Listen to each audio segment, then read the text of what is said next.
Qual é o seu destino? Qual é o seu clã? Todo clandestino é um aventureiro. Começa agora o Clandestino, o seu podcast cristão de ideias itinerantes. Olá, seja muito bem-vindo. Somos um clã rumo ao destino que ele já nos mostrou. Eu sou Danilo Cerqueira e o caminho para o paraíso começa no inferno. Fala galera, aqui é Túlio Ramos e se você estiver atravessando o inferno, não pare, siga em frente. Eu sou Aisner Maltês e eu já viajei 15 dias com a ex-sogra minha. Eu sei o que é inferno.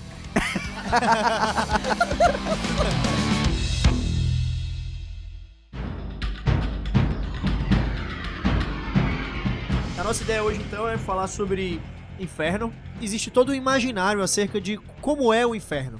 A gente vê isso em filmes, a gente vê isso em literatura, a gente vê isso em história em quadrinhos, a gente vê isso... E cabe até uma pergunta aqui pra você que tá nos ouvindo. O que que você pensa do inferno? Quando fala em inferno, qual a primeira coisa que vem na sua cabeça? Uhum. E aí eu repasso aqui pra vocês.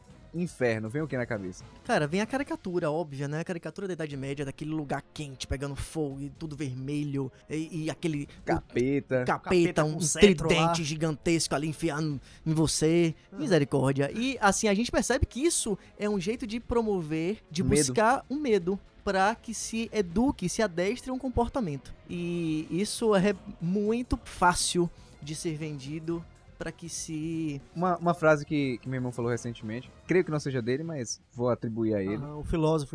Filósofo Jean. O medo, ele é muito mais fácil. Então é muito mais fácil, e a gente vê até hoje em dia, Sim, botar claro. aqui na nossa igreja, na nossa sociedade, você estimula muito, é muito mais fácil eu falar, não faça isso, que senão vai acontecer uma coisa muito ruim, do que você pode fazer isso ou fazer aquilo. Escolha, mas entenda suas consequências e tal. Então, o medo aprisiona. Sim, interessante você falar isso, porque você vê, na Bíblia a gente vai ver diversos aspectos, tanto no Antigo Testamento quanto no Novo Testamento, Deus nos dizendo, não tenha temas. medo, não temas, né? Isso. Ou seja, mas aí vem um questionamento óbvio. Pra qual a necessidade dele repetir esse conselho tantas vezes? Porque o medo era um sentimento que fazia parte da experiência humana desde a saída do jardim. Do pecado. Inclusive, o o pecado. primeiro sentimento negativo que a humanidade sentiu por meio de Adão e Eva foi o Sim, medo. Exatamente. Capítulo 3 ali, de Gênesis, Adão se esconde e quando Deus aparece, fala, por que você se escondeu? Tive medo. Eu tive medo. E o quanto que isso já tá tão intrínseco na nossa cultura que a gente educa os nossos filhos pelo medo de Deus. Filho, faz isso não. Rapaz, Castiga. Deus vai ficar Cara, triste, eu- castiga você. Minha avó já faleceu. Mas ela é bem beata, assim, né, de igreja, assim. E aí eu me lembro que, aí eu ia dormir lá, quando eu tava nas férias lá na casa dela. E eu acho que desde criança eu sou assim, até hoje, né? Mas hoje é minha mulher que pede pra eu ir dormir mais cedo. Mas eu sempre dormi muito tarde. E aí minha avó ficava lá, né, falando pra eu ir dormir cedo. Aí ela falava assim, do nada, velho. Tipo, velho, história de fantasia total. Eu deitava assim e ela falava, você tá ouvindo? Aí eu, o quê, vô? Aí, você não tá ouvindo? O quê, vô? Aí ela, é o homem do saco. Ele vem pegar a criança que não dorme, tá ligado? E aí, ou quando falava algum palavrão, alguma palavra feia assim, ela, a língua vai cair. Sabe? Uhum. Tipo, o coração vai virar de pedra, velho. Tipo, tá ligado? E eu caía em todas as paradas, velho. Tinha um medo retado. Toca pro inferno, motorista. Existe todo esse imaginário acerca do medo. A Adnê comentou há pouco sobre a ideia de que esse sentimento do medo, do ponto de vista histórico, ficou mais notável ali na experiência da Idade Média, né? Então, existia essa ideia, arte, inclusive, né? As artes plásticas demonstravam isso, a figura de como seria o inferno, essa figura de horror, justamente para retroalimentar esse conceito do medo, que estava sempre muito atrelado à experiência religiosa. E falando em religiosidade e inferno, não tem como não falar sobre a comédia, a Divina Comédia, de que Dante inclusive Alighieri. isso, que inclusive inicialmente era só comédia, não tinha o termo legal. divino. Sabia. Divino foi quase, acho que foi 100, 200 anos depois que entrou o nome divino na comédia lá, porque ele fala assim, tipo, é uma comédia, a gente tem que passar por isso tudo aqui. Só que pra quem quer ser comédia, então tem toda essa questão da crítica e o medo ter sido, e ali a gente começa a enxergar algumas nuances, algumas misturas que ele vai trazendo pro conceito, apresentando esse medo. Tipo, se você não conhece, você não é batizado, você não sabe de nada, você fica ali no limbo. Sim. Então você não vai pro céu, mas você também não vai pro inferno. Você vai ficar no nada. Aham. E ali não acontece nada. É tipo, uma vida preta e branca. E você vai ver ali pra sempre. Sim. Então ali é o primeiro nível do inferno. E aí o inferno, né, ele tem 9 camadas, até que chegue no centro da Terra, que o centro da Terra seria o centro do inferno, e lá no centro do inferno é onde tá Satanás. Entendi. O diabo tá lá no meio. Até você chegar lá, vai aumentando o nível, o tipo de pecado, então tem o estágio lá da glutonaria. Eu não vou falar sobre todos aqui, porque Sim, não claro, cabe, né? não é o Mas ponto. aí chega assim, ponto da glutonaria e as consequências, o avarento, a pessoa com ira. Então, cada vez que vai descendo mais, Os pecados capitais, os pecados, eles vão aprofundando. E os pecados capitais, provavelmente, posso estar falando uma coisa errada aqui, nessa conversa aqui, ninguém tá olhando o Google agora. Provavelmente tem alguma referência também. Uma coisa deve estar linkada na Atrelada. outra, é Sim. claro. Até que você chega lá em Satanás, lá no nono inferno, que é o lugar dos piores tipos, o pior pecado, que é a traição. E aí lá você tem, Satanás tem 3 cabeças, tem 2 pessoas, Brutus, esqueci o nome do outro que traiu César com Brutus, e o terceiro que está sendo engolido e mastigado e lacerado eternamente por Satanás é o Judas. Iscariotes. Então o nono inferno é a esfera judeca. Judeca? Porque é onde está Judas. Ah, entendi. E é tipo a parada assim, além disso, eles lá estão sendo mastigados, triturados, e os outros traidores, dependendo do tipo de traição, vão estar congelados até certa parte do corpo, Que né? viagem, viu, velho? Então você tá congelado. O inferno a gente pensa em fogo, mas a pior parte do inferno é o congelamento. Você Sim. fica congelado se você traiu alguma pessoa próxima, um parente, um marido, a esposa e tal, você tá no nível lá que tá até a cintura. Se você trai a sua nação, a sua pátria, seu partido, você tá até o pescoço. E se você faz uma traição maior, a traição, não lembro exato se é sobre... Não, acho que essa aqui que é a A traição. maior deve ser dar spoiler de filme, mesmo. Dá spoiler de filme. Deve ser. Pode ser. E aí, tipo, você fica só com o rostinho de fora, pra você ficar olhando A não o ser tempo que seja um todo, spoiler- Satanás mastigando Ah, tá ligado. os 3. A não ser que seja spoiler de Dark, porque, tipo, ninguém entende mesmo, aí se alguém dá um spoiler... Ou spoiler de filme bíblico, né? Ou novela bíblica. Velho, vocês não sabem, velho. Eu ouvi que os caras vão escrever um livro sobre aquela novela, Os 10 Mandamentos, velho. Mas escreveu o quê, É velho? muita cara de pau, velho. Eu sei que eu já vi uns vídeos que aparece, tipo, um extintor de incêndio atrás, esses mole, tá ligado? O profeta com o relógio. Top. Mas, tipo, é um livro. Vamos escrever um livro de um livro que foi escrito há 4 mil anos atrás, velho. 6 mil anos. É a versão agora com spoiler. Exatamente. Tá vendo esse barbudo aí no final ele morre. Ó, vamos crucificar ele.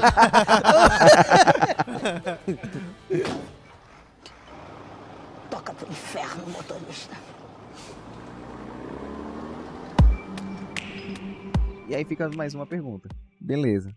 Então, o que é o inferno na Bíblia? Pois é, cara, mas então... Aí você comentou há pouco aqui que Dante Alighieri, né, traz, assim, esse retrato sobre o inferno e que ganhou muita notoriedade, esse retrato, essa ilustração que ele faz. E independentemente se você está na Idade Média ou não, a ideia sobre o inferno, ela ainda é uma ideia muito presente. Inclusive, mesmo pessoas que se dizem ateias ou que não têm nenhuma experiência religiosa, mesmo assim utilizam, na menor das hipóteses, pelo menos utiliza a expressão, né? Ah, que inferno. Vá pro inferno. Ah, você vai pro inferno. Minha vida tá um inferno. Coisas do tipo. E a gente reforça aquela situação da obediência por medo do ônus, ou a gente deu até um upgrade. A gente também obedece simplesmente por anseio do bônus. Eu não quero ir pro inferno, eu quero ir pro céu. E aí, como é que fica essa questão da adoração cristã pelo medo ou pelo anseio do bônus? Sim, é interessante porque aí a gente vê, cara, boa essa tua questão, porque aí a gente vê um ponto que a princípio é transcendental, a experiência de ser salvo, a experiência de viver a eternidade, a experiência de viver mais próximo de Deus, e para que isso se torne atrativo, ou mais atrativo, nós colocamos um contraponto, que é a ideia de que se você não fizer o que deve fazer, além de você não ir pra esse lugar, você ainda vai pra um outro lugar que é o oposto a isso, que é o inferno. Mais ou menos como acontece, e aí que eu acho que é uma sacada interessante isso que a Adrian falou, porque na experiência do dia a dia, do ponto de vista jurídico, por exemplo, Sim. às vezes tem uma parada que você fala assim, rapaz, se isso não fosse crime... Eu fazia. faria. Então, tipo assim, a lei, ela serve como uma régua moral dentro da sociedade, do Sim. que pode ou não pode fazer. Se não houvesse lei, a gente vivia uma experiência Anarquia. anárquica e Perfeito. loucura total, né? Só que fazer essa transferência desse conceito, ou da fuga, desse conceito da fuga do conceito anárquico para uma experiência soteriológica, uma experiência salvífica, uma experiência transcendental, divina, é uma completa loucura, né? A lógica de Deus é muito diferente. a gente tem a sanção penal pra realmente reprimir comportamentos. Gente, eu não ando aqui nas ruas da minha cidade, na Avenida Paralela, Mais de 80. a 150 km por hora, porque eu vou tomar uma multa. Sim. Não é porque... E cara, viu? E cara, já tomou, hein? Então, não é porque eu zelo pela segurança dos motoristas ao meu redor e da minha própria, não. É porque eu vou ser sancionado. Sim. Mas na lógica cristã, se a gente começar a obedecer a Deus por medo do inferno ou pra tentar comprar salvação, amigo, e aí, Dan, o que acontece? É um problema que é bem apresentado, eu não vou trazer spoilers sobre, mas se você já viu a série The Good Place, ele vai tratar exatamente sobre isso, né? Existe um bom lugar e um mau lugar. E aí quando eu morro, a minha existência ela vai ser perpetuada nestes outros lugares. Ou eu vou para o bom lugar ou para o mau lugar, e existe um sistema nessa realidade da série, onde tudo que eu faço, e eu não sei disso, mas tudo que eu faço na Terra está sendo computado e avaliado. Isso foi bom, isso foi mal, isso foi bom. E tem vários níveis dentro desse processo. E isso vai determinar se você vai pro bom lugar ou pro mau lugar. É tipo um Black Mirror, né, do céu, tipo isso? Tipo, vai te avaliando. É, mais ou menos, só que é um pouco pior. Não vou falar mais aqui pra não dar spoiler. Mas é... Que é pecado, isso vai Mas pro no inferno. nosso Igrejereis, a gente também ensina algo bem parecido. O anjo tá notando, viu? Ah, é o anjo Olha relator. lá. O anjo, gente, eu sempre achei uma injustiça você ter um anjo cagueta. Não, mas tem, cara. O anjo, não, é o anjo X9, entendeu? Inclusive eu queria ser esse anjo dele só. Mas, cara... Mas assim, ele existe, sabe? Biblicamente falando, ele existe. Mas a gente não pode prestar atenção nessa relação de pecado Ele e não deve pecado. ser o motivador de eu não fazer algo, ou fazer aquilo. É interessante, vocês falaram há pouco, me veio até à mente aqui um texto que tem em Deuteronômio. Deuteronômio capítulo 30, a partir do verso 15. Diz assim, ó: Vê que proponho hoje a vida e o bem, a morte e o mal. Se guardares os mandamentos que hoje te ordeno, que ames o Senhor teu Deus, ande nos seus caminhos e guarde os seus mandamentos, os seus estatutos, os seus juízos, então viverás e te multiplicarás. E o Senhor teu Deus te abençoará na terra a qual passas para possuí-la. Porém, se o teu coração se desviar e não quiseres dar ouvidos e fores seduzido e te inclinares a outros deuses e os servires, então hoje te declaro que certamente perecerás e não permanecerás longo tempo na terra a qual vais, passando o Jordão para o possuíres. E aqui ele vai continuando dando a ideia de que existe um caminho aqui, verso 19. Os céus e a terra tomo hoje por testemunhas que te propus a vida e a morte, a bênção e a maldição. Escolhe, pois, a vida, para que vivas, tu e a tua descendência. Dando uma ideia de que existe um caminho de vida, que existe um caminho de morte, que Deus nos apresenta, aconselha a tomar o caminho de vida, mas não vai obrigar ninguém a tomar o caminho de vida, é você que vai escolher. E diante dessa lógica quase maniqueísta, né? Sempre com essa dicotomia do bem, do mal, do bem, do mal, do certo bem, e do mal, do errado. certo e errado, e que de fato existe, Sim. a gente não é difícil crer nessa ideia, então. Se há esse lugar maravilhoso que é o céu, então há um lugar maldito que é o inferno. É uma lógica quase que natural. Se tudo tem essa dicotomia, é preciso que tenha até o final. Pois é. Então é uma lógica, é lógica ou matemática, esse raciocínio, né? Mas isso aí traz as grandes revelações e a importância da Bíblia, porque ela que orienta a nossa ideia. E aí, primeiro ponto, eu tenho que entender biblicamente, sempre voltando à Bíblia, para entender o contexto daquela doutrina, no que ela se baseia, porque se ela não está na Bíblia, ela não é bíblica. Então a gente tem que ver o que a Bíblia fala sobre o inferno. E o inferno na Bíblia, ele tem 5 termos, né, que a gente vai estar entendendo e avaliando. Desses 5 são 3 do Antigo Testamento. Você tem o Sheol no Antigo Testamento. Você tem outros termos lá que vai entrar a questão do Novo Testamento, com Hades, com a Gaena, Geena, Geena, sei lá. Todos os jeitos que você pode ter ouvido na vida. E você tem os termos traduzidos, né, entra Tártaro, entra todas as formas de tradução, por exemplo, na Bíblia Vulgata, né, que foi a tradução para o latim. Aí você vai ter a inserção depois de traduzir todos esses termos para um termo que seja do entendimento de todos. Da maioria. E aí veio o termo infere, inferos, infernos, que é inferno. Uhum. E aí a gente cabe entender de onde e por que vem esse termo, né? O que isso representa para nossa existência aqui. Sim. E vou ser bem direto. Em todos esses termos, praticamente, elas vão significar a mesma coisa. Sepultura. É a sepultura, Morte. cemitério, a morte. E tem aquela passagem de Apocalipse, o verso, Apocalipse 20, verso 14. verso 14, que ela vai trazer aqui uma reviravolta na trama. Pois é, porque o texto diz assim: Então a morte e o inferno foram lançados para dentro do lago de fogo. Esta é a segunda morte, o lago de fogo. E aí vem a pergunta: se o inferno foi lançado dentro do lago de fogo, E o lago de fogo é o inferno? o inferno foi jogado dentro do inferno? Pam, pam, pam. Pam, pam, pam. Pois é. Eu não sei se já te disseram, mas do ponto de vista bíblico, inferno Não existe. não existe. Inferno não existe. E nós ventilamos aqui com alguns aspectos que a gente lembrou aqui. O inferno, eu acho que assim, o inferno é tão real quanto o Homem do Saco. Pô, foi mal. Boa. Porque o Homem do Saco, teoricamente, ele existe porque ele tem uma base. Ninguém inventa do nada. É igual, por exemplo, o ogro. Por que tinha medo do ogro? Na época lá dos povos bárbaros, os romanos e tal, que tinham medo da invasão bárbara, tinha dentre os bárbaros um povo que era muito pior do que um visigodo chegar, era o húngaro chegar. Então os húngaros eram bárbaros que chegavam, então eles ficavam, era um jogo de palavra que tipo, cuidado que se você não for dormir agora, o húngaro vem te pegar, húngaro, e virou ogro. Então vai tendo essa evolução. Então tem uma base real. Existe uma base real, porque ou eu tenho a existência eterna ou a inexistência eterna. Então eu não posso botar como... Eu tenho uma dicotomia, mas a dicotomia não é céu e inferno, uma existência de prazer e uma existência de dor. Eu tenho existência ou inexistência. Sim, esse pensamento dualista não é bíblico.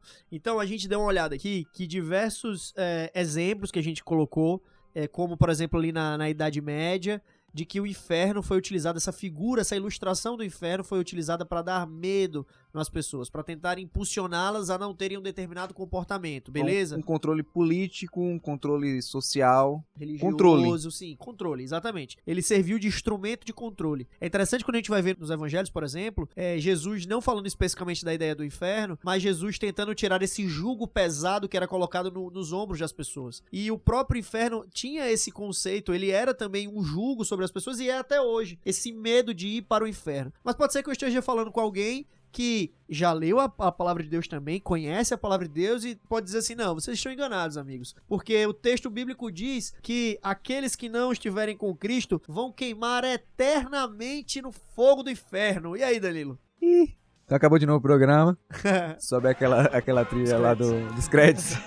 O problema é tudo aqui, não vou nem assim tão pro a interpretação, a tradução, que existe questões nesse patamar, mas é também uma questão de entendimento da metanarrativa, né? A Bíblia toda ela vai trazendo uma história só. Certo. E essa história só vai se passando por meio de vários personagens, e o personagem principal dela é Cristo. Cristo estava lá na criação, Cristo está aqui na redenção, lá no final do Apocalipse. Então, nesse processo todo, Cristo está ali. E entender quem é Cristo, João sintetiza bem. Aquele que não ama não conhece a Deus, porque Deus é amor. Então, se Deus é amor, Cristo faz parte da Trindade, Cristo é Deus, então o amor ele não consegue coexistir com essa apresentação de mal. É uma maldade, uma malignidade muito grande se contentar com a tortura e com o tormento eterno de alguma pessoa. E aí, a partir disso aqui, gera um estalo para que eu tente entender, então, como é o processo. A Bíblia está se contradizendo ou eu não estou entendendo certo. Pois é, interessante isso aí. Então, nós temos dois aspectos aqui que vão de encontro a essa ideia que é comumente falada. A primeira delas, essa que Danilo colocou. Nós acreditaremos em um Deus muito sádico, de viver a eternidade olhando Satanás, os seus anjos, todos aqueles que não estiveram com ele lá queimando eternamente. É isso mesmo, escolheram o que quiseram. Inclusive, o próprio conceito de limbo lá no primeiro inferno é uma coisa totalmente antibíblica, porque ele coloca todo mundo diante do Antigo Testamento. Sim. Então todo mundo que viveu antes de Cristo vai pro limbo nessa concepção. Uhum. Então você tem lá os pais da fé, heróis, você tem Abraão, Davi, Noé, todo mundo lá do Antigo Testamento, todo mundo vai pro limbo. No limbo. E aí tem um outro aspecto também que contradiz por completo esse conceito do inferno. Vai encontrar, por exemplo, em Apocalipse 20, versos 10, dizendo: o diabo, o sedutor deles, foi lançado para dentro do lago de fogo e enxofre, onde já se encontram não só a besta, como também o falso profeta, e serão atormentados de dia e de noite pelos séculos dos séculos. Aí, pastor, séculos e séculos pra aí, sempre. Vão estar aí queimando para sempre. Primeiro, os únicos que usufruem do galardão da eternidade são salvos. Logo, se Satanás, seus anjos e todos aqueles que não foram salvos vão ficar a eternidade queimando, logo ganhariam de brinde a eternidade. Não é? E a eternidade é só para os salvos, o galardão é só para os salvos. Outro ponto também, quando a gente vai encontrar não só aqui em Apocalipse como em Provérbios e outros textos que falam essa ideia de séculos dos séculos, dia e noite, para sempre, e sim está se referindo ao efeito daquilo. Então Satanás será eliminado para sempre. não é? Então, depois que ele deixar de existir, nunca mais ele virá a existir. A inexistência dele será eterna e não necessariamente a ideia de um sofrimento eterno. Nós já colocamos aqui alguns argumentos. Deus não é sádico, a eternidade é só para os salvos e o efeito do castigo no dia do juízo, esse sim é eterno. E aí, pra entender um pouquinho melhor, a gente pode dar também mais um exemplo, que é o de Judas. Judas verso 7, ele vai trazer uma comparação lá com Sodoma e Gomorra. E Sodoma e Gomorra foi afetada por um fogo eterno. Show. E aí a gente teria um grande... Estão queimando até agora? Exato, teria um grande evento turístico, o maior ponto turístico lá Virou um vulcão. do Oriente Médio. Seria ver a cidade pegando fogo lá do nada, sozinha, sem combustível, mas nada pra queimar e queimando lá eternamente. Começou quando aí? Ah, faz tempo, meu filho. Desde que eu nasci tá queimando aí. Então a eternidade é uma consequência, ela tem, como o Túlio falou, é uma consequência eterna. A existência, ela vai ser uma bênção para os salvos, e a inexistência vai ser uma consequência da rejeição da graça. Show. Toca pro inferno, motorista. O que mais me incomoda nessa dicotomia toda, e nessa concentração que a gente tem e medo do inferno, é que a gente perde o foco da mensagem central do evangelho, que é a graça. E a gente começa a viver uma vida cristã extremamente meritocrática. Então, pelo meu mérito, pela minha obediência, eu consigo me distanciar do inferno ou me aproximar do céu. E a gente se torna, assim, Cristo de nós mesmos, autores da nossa própria salvação. E a gente dispensamos anula. Cristo de todas as formas, exato. Não, e assim... O sacrifício de Cristo foi em vão. Exato, e excelente esse comentário, porque isso mostra que ainda não há, pelo menos de boa parte das pessoas, um entendimento real acerca da graça, um entendimento real acerca do processo de salvação, do plano da redenção, e nós ainda estamos, como o Aiden colocou muito bem, com um pensamento meritocrático, um pensamento oriundo de obras, aquela velha máxima, né? Não, Deus é muito bom, mas eu vou fazer isso aqui pra pegar uma moral com ele, sabe? Tipo, isso não é bíblico, essa lógica não é bíblica. Ah, então você tá dizendo o quê? Que é pra gente não fazer nada? Não é isso. É o que me motiva a fazer o bem. Exatamente, a ordem dos fatores altera completamente o produto. A ordem dos tratores alterna o viaduto. Alterna o viaduto. Então, a lógica aqui é, todas as nossas ações, a Bíblia diz, pelos seus frutos os conhecereis. Então, as nossas ações são resultado da transformação que Deus fez em nós. Não, eu me organizo para ter diversas ações que deixem Deus feliz, para ele me livrar, para não ir participar desse show de horrores que é o inferno apresentado aí pelos autores, como esse texto que você leu de Dante, por aí, né? Eu quero falar para você, ouvinte, por favor, edição, coloca uma música bem... Aí. Olha, eu quero dar um refrigério pra você. Talvez até te assuste se você tem vivido uma vida legalista, mas talvez te conforte também, se você tem se sentido impuro demais pra se aproximar de Deus. Não há nada que você possa fazer para que Deus te ame menos. Mas também não há nada que você possa fazer para que Deus te ame mais. Sim, e tem uma coisa muito boa nesse processo, é que você pode caminhar 1000 passos para longe de Deus, mas o retorno é um só. Sim. E isso é uma das tantas formas de você simplificar o processo de graça. Sim. A gente acabou de apresentar de que o Deus que nós conhecemos é um Deus amoroso, que cuida de nós, que se preocupa conosco. Nós entendemos aqui então que a graça de Deus é o único meio para que nós sejamos salvos e usufruamos do céu, e que não são através de obras que a gente vai chegar nesse bom lugar. Beleza. Então, Adney, Deus é muito bom, eu não preciso me preocupar com a questão do inferno. É isso, gente? É isso, Danilo? Eu não preciso me preocupar com o inferno, ele tá reservado para aqueles que ainda não entenderam. É isso? Ele tá reservado para aqueles que pensam diferente da gente, né? Exatamente. É exatamente isso aqui. A gente pode acabar agora o nosso programa.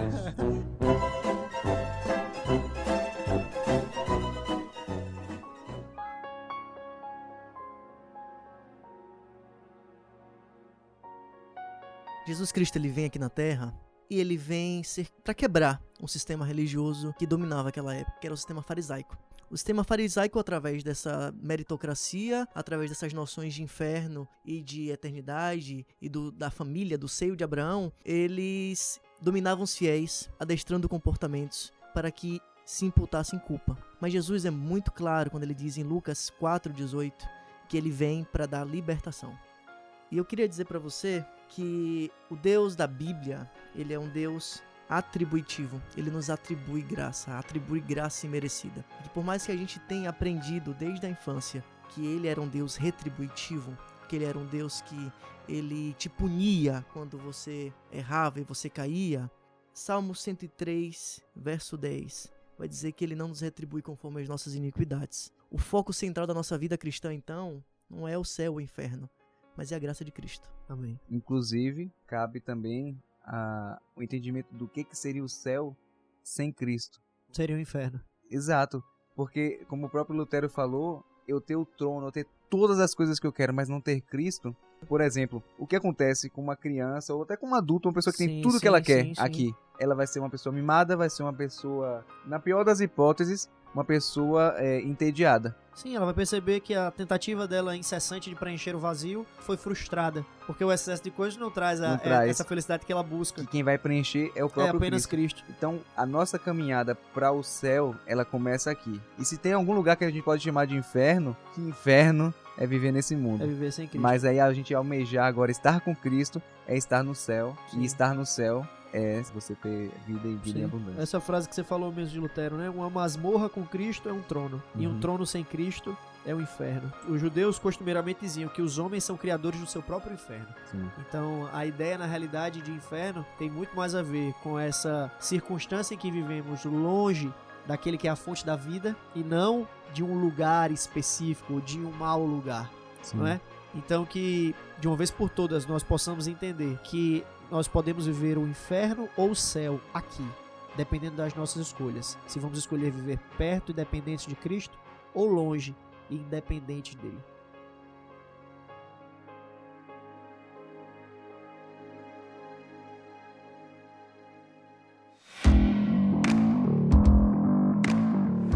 Que a nossa vida cristã seja uma vida muito mais profunda do que simplesmente buscar ficarmos longe de pecado.